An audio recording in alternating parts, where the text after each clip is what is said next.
Hi, this is Chris Thompson with Mountaineer IT, going over some 3CX tech tips. Alright, today we're going to talk about Siptrunks and DIDs, or direct inward dials. So in 3CX, when you log in, you'll get to your dashboard here, and on the left hand side there's going to be Siptrunks. And what a Siptrunk is, or SIP, is a connection between your service provider and your PBX or your phone server. So they're two different entities. The provider is like AT&T or Northland Cable or CalOr Internet, a provider of the phone services itself. And then the PBX, or the phone server, is like the 3CX machine that handles all of the phones connecting to it, all of your voicemails, your faxing, all that stuff. So that's like a separate machine that handles all that side of it. So what the Siptrunk service inside of 3CX does is it connects your server and it connects your service provider together, so that you can call out, that you can call or receive faxes and receive phone calls and things like that. So when you set up a Siptrunk or a SIP from a provider, they will give you typically a server address, or an IP number, or a name of the server that you need to log into, a username and a password, and then also any other kind of proxy information that you may require to connect to that SIP service. So in 3CX here, we'll go to Siptrunks, and then we only have one, and that's the cool thing about most PBX nowadays, is you can actually have a couple different Siptrunks. So if you wanted backups, if one trunk went down, you can actually have the other trunk take over, or you can actually separate it so that this trunk only provides phones for this office and this trunk only provides phones for this office, just to kind of keep it clean and less chance of having bottlenecks on your phone network. So here what we can do is you can add a trunk. So I already have one, so some of this service has a couple that are already pre-done, but you just pick where you're at and then the type of SIP service it is.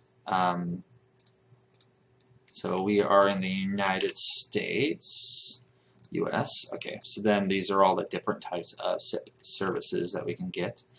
So we just pick the one that we're using. So we are using the Siptrunk.com service. And then the main trunk number. So typically they'll give you, the provider will give you a number, that's the main trunk number for that guy. So let's go into ours here that we already have set up. So we can go in, we can edit it. So the name of the trunk, I just named it the service provider, so Siptrunk.com. This here, the registrar, server, gateway, blah blah blah, that guy is what pretty much tells our server to point to their server. And then if they needed a proxy information, they usually would supply that to you. This is just pretty much the number of simultaneous outbound calls you can have.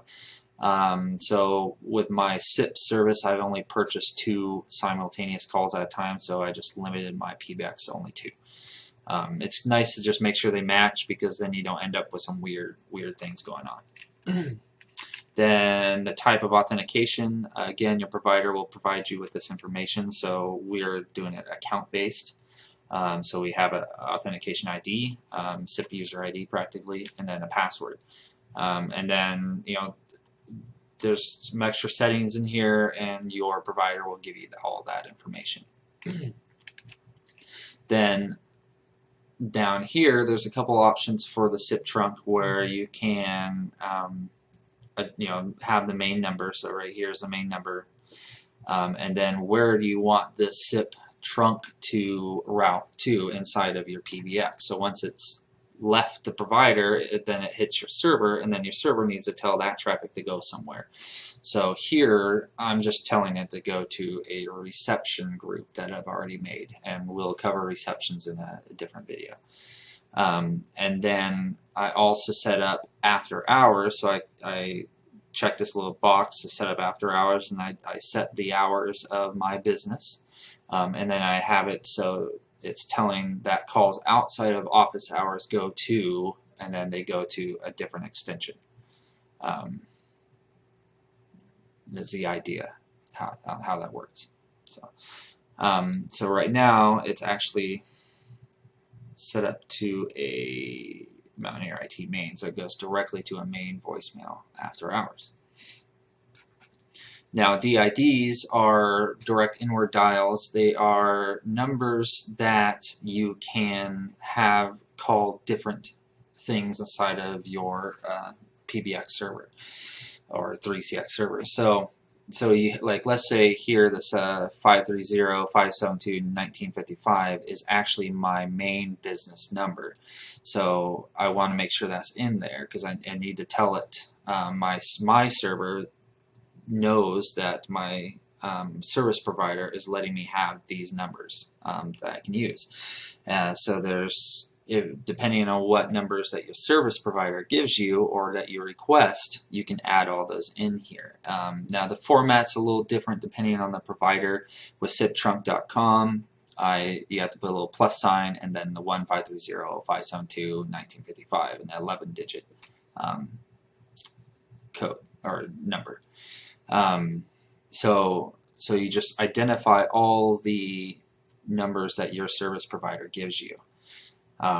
And that's pretty much it. And then what happens is once you're done, you would click OK up at the top there, and then you would get a little either red bubble here or a green one. A red means it's not connecting properly, or a green one means it is connecting. So then once that's done, then we can go in and route all our inbound calls or our different extensions and all that stuff. And we're going to cover that in a different video. Well, I hope that helps and answers any questions that you have. Thank you for watching. Have a great day.